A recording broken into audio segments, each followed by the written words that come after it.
Hi friends, అందరికీ నమస్కారం అండి. నేను వంట పని చేసే జాగాల్లో ఎక్కువ చేయించుకునే గ్రేవీలో ఇదొకటప్ప. చాలా బావుంటుంది. ఒకసారి ట్రై చేసి చూడండి బేబీ కార్న్ గ్రేవీ.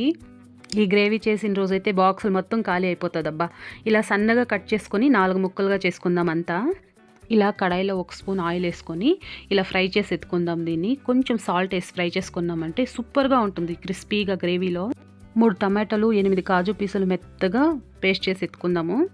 అదే కడాయిలో ఒక స్పూన్ ఆయిలు, ఒక స్పూన్ బటరు, ఒక పట్ట, లవంగము, బిర్యానీ ఆకు, 2 ఉల్లిపాయలు సన్నగా కట్ చేసి ఇలా ఫ్రై చేసుకుందాము. ఒక హాఫ్ స్పూన్ సాల్ట్ ఏసి, ఒక స్పూన్ జింజర్ గార్లిక్ పేస్ట్ ఏసుకుందాం. ఒక spoon chilli powder, 1/4 spoon garam masala, 1/4 spoon పసుపు, ఒక స్పూన్ ధనియాల పొడి ఏసుకొని ఫ్రై చేసుకుందాము. పేస్ట్ చేసి పెట్టుకోండే టమాటా ప్యూరీని ఏసి బాగా ఇది పచ్చివాసన పోయేదాకా 10 నిమిషాలు బాగా ఫ్రై చేసుకొని బేబీ కార్న్ ఏసుకొని, ఒక 2 స్పూన్లంతా ఫ్రెష్ క్రీమ్ ఏసుకొని, కాస్త కస్తూరి మేతి ఏసి దించుకున్నామంటే సూపర్‌గా ఉంటది మన గ్రేవీ. Thank you for